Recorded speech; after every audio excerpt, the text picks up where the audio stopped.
Olá, meus irmãos e minhas irmãs, a paz do Senhor, Pastor Eliel aqui.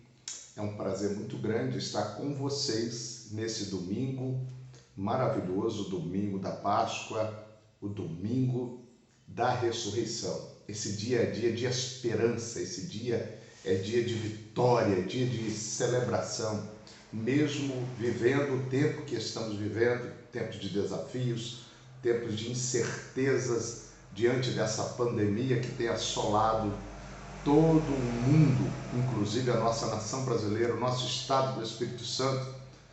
E nós não podemos, mesmo diante desse caos, perder a esperança, perder a fé e a confiança. Afinal de contas, Jesus ressuscitou.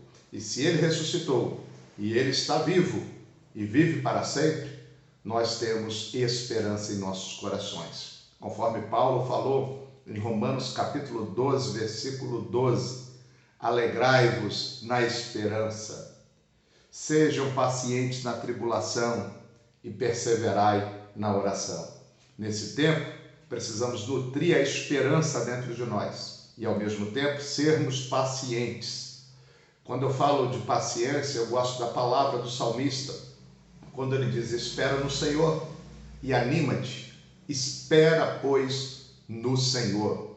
A nossa esperança está em Deus, e esperar em Deus é o esperar sem desanimar. Muitas pessoas estão ficando abatidas, estão ficando desanimadas, pensando em parar, mas o cristão, ele jamais desiste do propósito, desiste da fé e da esperança que ele tem em Cristo.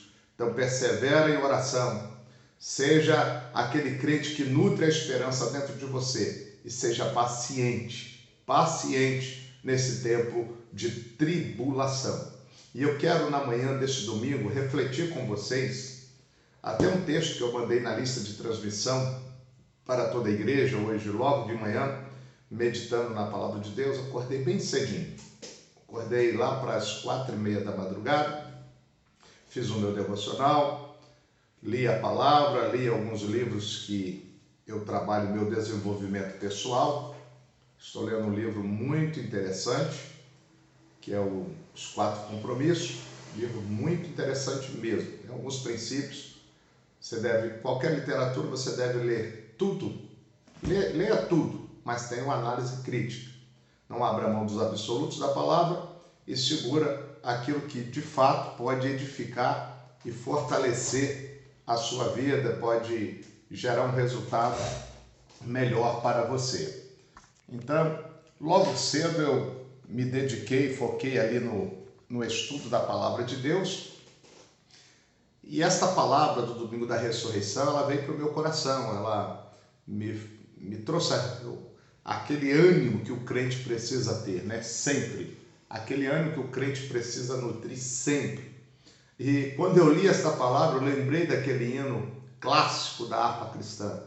Porque Ele vive, posso crer no amanhã, porque Ele vive, temor não há, mas eu bem sei,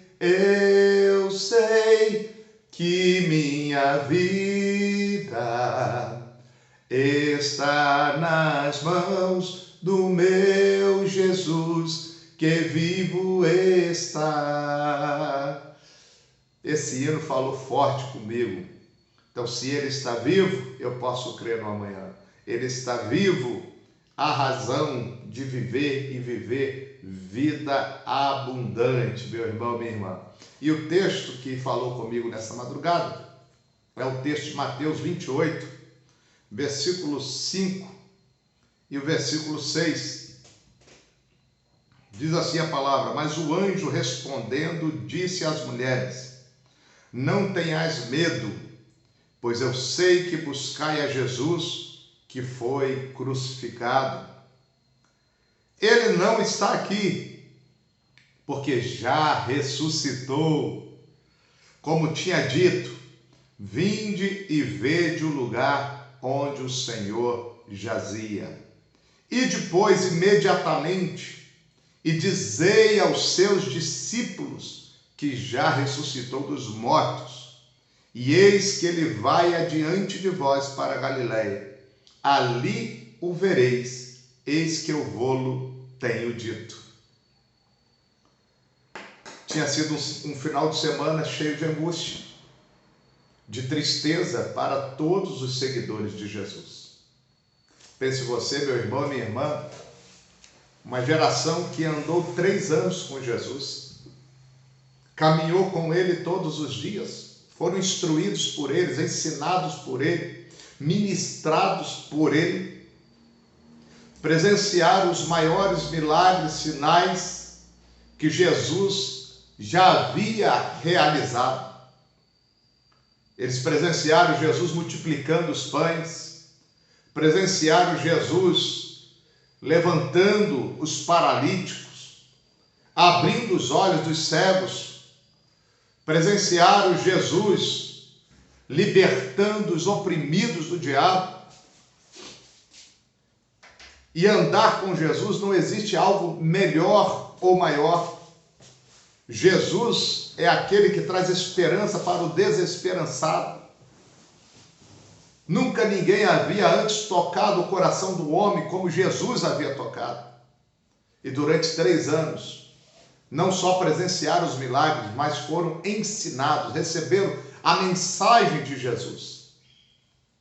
E Jesus, no último ano do seu ministério, que foi um período de 3 anos, deixou claro para os seus discípulos que ele haveria de ser morto.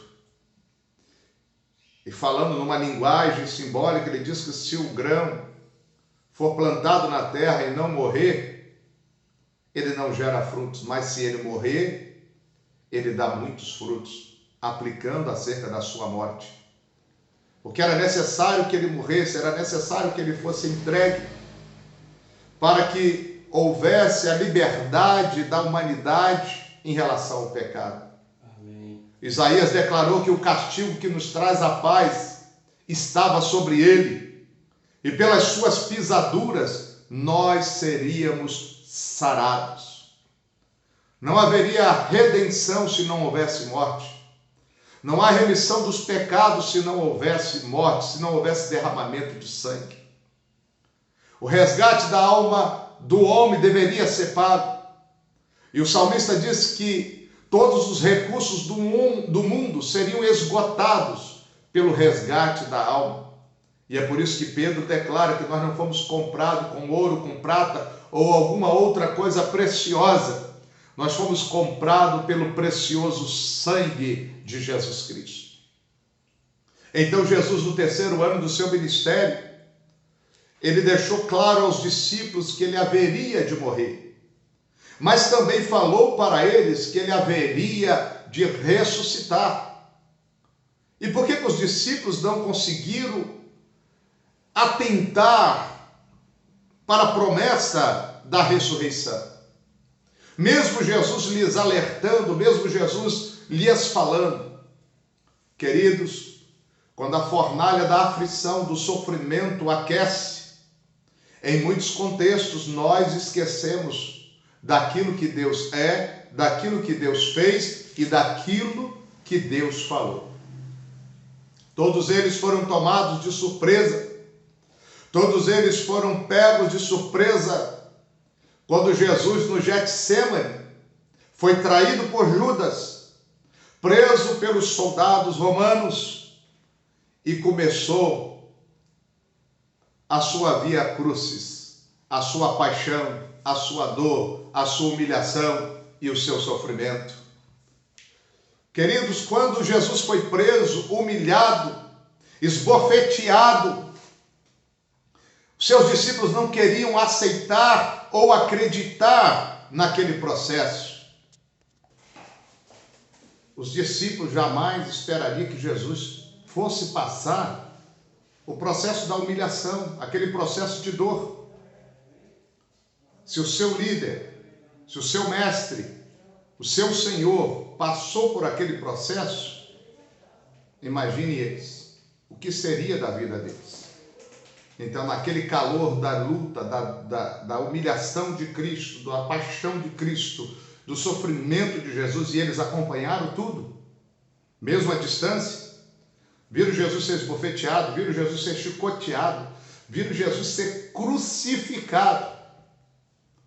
E aquela visão tenebrosa, aquela visão de dor, fez com que a visão espiritual deles fosse obscurecida.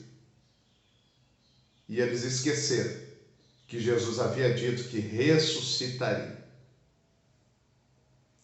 Passando esse processo de dor, de humilhação, chegou o terceiro dia, o domingo de madrugada, primeiro dia da semana.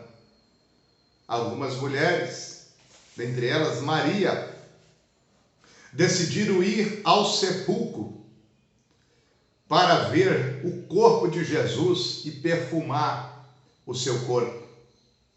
Havia uma inquietação no coração. Cada evangelista que escreveram os evangelhos, nós temos 3 evangelhos que chamamos de sinóticos, que significa similares, Mateus, Marcos e Lucas, e depois um evangelho à parte, que é o de João.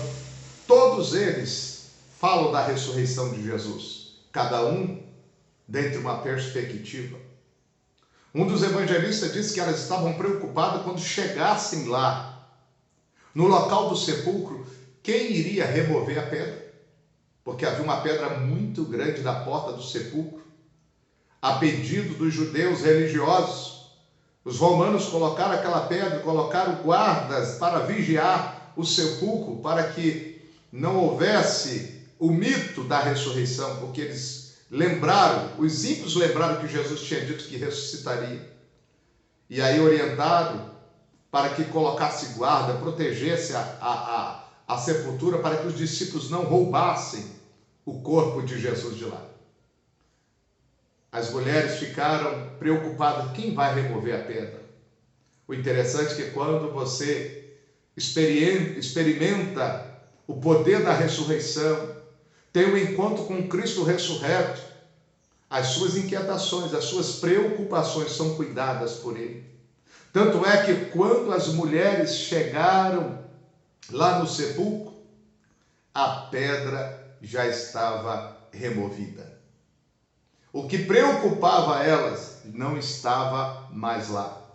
Eu quero abrir aqui um parênteses e dizer para você que está recebendo essa palavra: existem algumas pedras que nos preocupam.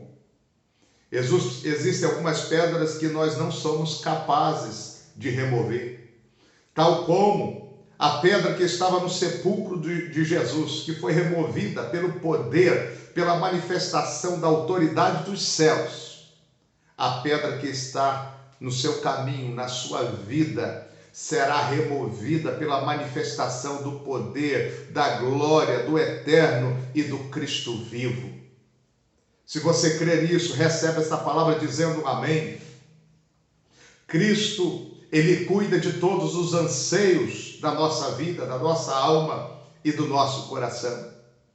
Quando as mulheres vão até o sepulcro, em primeiro lugar, elas encontram a pedra removida. Não havia mais pedra lá. A ressurreição remove todas as pedras do nosso caminho. A pedra que selou a sepultura e que disse, não tem mais jeito, está morto, ela foi removida. Toda pedra que está selando o final da sua história, o final dos projetos de Deus na tua vida, que para você acabou, Deus está removendo agora. Só que você precisa crer nisso, você precisa ir ao encontro de Cristo. As mulheres foram lá buscar o Cristo que estava morto, mas foram surpreendidas, a pedra estava removida. Havia um mensageiro celestial, havia alguém com uma mensagem dos céus para ela. Deus sempre prepara os seus mensageiros. Há sempre alguém com uma mensagem celestial para comunicar ao seu coração. Há sempre alguém com uma mensagem divina, inspiradora, para mudar a sua história, para transformar a sua vida. E quando elas chegaram lá no sepulcro, o anjo disse para elas, por que estás procurando aquele que vive dentre os mortos? Porque procuram Jesus. Esse texto que lemos, O anjo diz: não tenhas medo, pois eu sei que buscai a Jesus que foi crucificado. Olha que interessante. Quando elas chegam lá, à procura de Jesus, a pedra está removida. Em segundo lugar, o Senhor cuida dos temores do coração dos seus servos e das suas servas. O anjo diz: não tenhas medo. Não existe uma mensagem mais iminente do que esta para nós hoje. Quantas pessoas que ainda estão dominadas pelo medo, num tempo de incerteza, no tempo de tribulação, no tempo de dores, mas há um mensageiro celestial dizendo para você hoje: não tenhais medo. Não tenhais medo. Oh, glória! Por que eu não preciso ter medo? Ele diz: eu sei que vocês buscais a Jesus que foi crucificado, mas ele não está aqui, porque já ressuscitou, como tinha dito. Entenda que ainda que você esqueça o que Deus falou, o Senhor jamais esquece aquilo que prometeu, aquilo que saiu da sua boca, aquilo que ele disse. Deus demora a falar, mas depois que ele fala, vira lei. Ele diz para Jeremias que ele vela pela sua palavra para a cumprir. Quando você vai ao encontro de Cristo, a pedra está removida. Em segundo lugar, o Senhor remove o seu medo, o Senhor tira o seu medo. O que te assombra? O que te aflige? O que te assusta? O que inquieta o teu coração nesta manhã, nesse dia? O Senhor está dizendo para você, há uma mensagem celestial: não tenhas medo. E por que eu não preciso temer? Porque Jesus já ressuscitou. Ele é a manifestação do amor de Deus, e o verdadeiro amor lança fora todo o medo. Jesus já ressuscitou. Não tenhais medo. Ele já ressuscitou, como tinha dito. Olha o que elas encontram no dia que vão ao encontro de Jesus no sepulcro.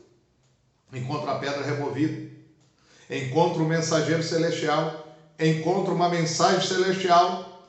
Deus trata os seus temores, os seus medos, e Deus confirma uma promessa que já havia sido feita. Domingo da ressurreição é tempo de confirmação de promessa de Deus. Aleluia. Vou repetir, domingo da ressurreição é tempo de Deus cumprir a promessa dele. Paulo declara à igreja de Corinto que todas quantas promessas há de Deus são nele sim, e por ele o amém. 2 Coríntios 1,18. Deus é Deus que vela pela palavra, Deus é Deus de promessa. E se existe promessa que Deus fez, ele cumpre. As três principais promessas de Deus têm se cumprido. A primeira grande promessa Deus fez no Éden, em que ele prometeu que viria um que esmagaria a cabeça da serpente, falando do seu filho, falando de Jesus Cristo. E essa promessa foi sendo confirmada através dos séculos, a ponto de Isaías levantar em voz profética e dizer: eis que a virgem dará à luz um filho, e o seu nome será Emanuel, Deus conosco. Deus cumpriu a promessa de enviar o seu filho.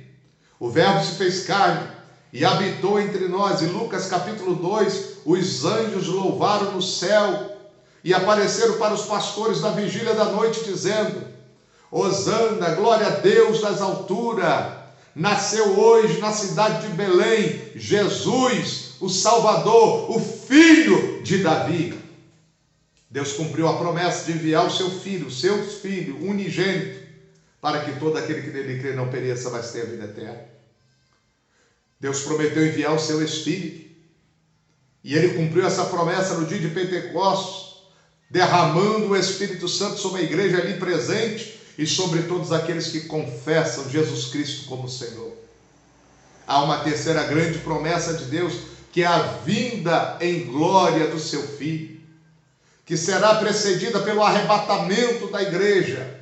Tudo aponta para o cumprimento desta promessa. Estamos vivendo os tempos escatológicos, e os sinais são evidentes que a promessa da vinda de Jesus está se cumprindo.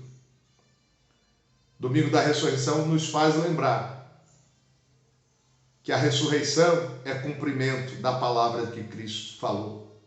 Ele disse que ressuscitaria e o mensageiro diz, ele já ressuscitou, como tinha dito. E aí faz um convite para ela, vinde e vede o testemunho. O convite foi para presenciar o testemunho da ressurreição de Jesus. A ressurreição tem que ser vivenciada por cada cristão, por cada servo e por cada serva.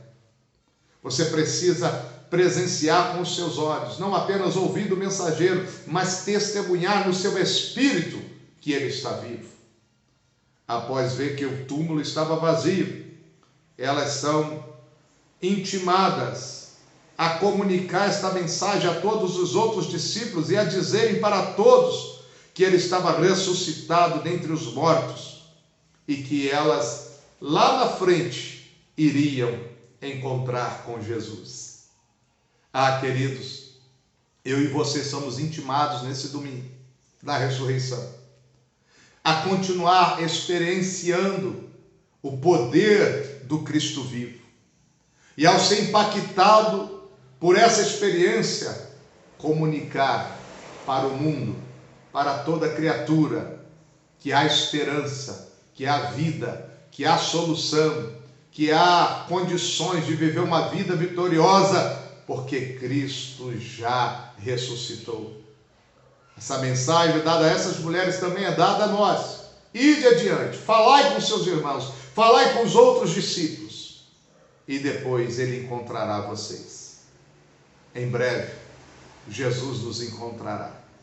Jesus estará conosco e nós estaremos com ele para sempre. Servimos a um Cristo vivo, servimos a um Cristo ressurreto, que não está mais na sepultura. Eu disse hoje cedo no texto que enviei para vocês, que o que difere o cristianismo das demais religiões é que Cristo está vivo. Vai até a cidade de Meca, vai na sepultura de Maomé, lá estão os restos mortais do profeta do islamismo. Vai na sepultura de Buda, você vai encontrar os seus restos mortais. De qualquer outra liderança religiosa, você vai encontrar os restos mortais, mas vai em Jerusalém. A sepultura de Jesus está vazia, e lá tem uma placa dizendo, ele já ressuscitou, ele já ressuscitou. Que Deus abençoe a sua vida, Deus abençoe o seu coração, receba essa palavra de fé, de esperança, e jamais perca a visão do Cristo vivo, jamais perca o olhar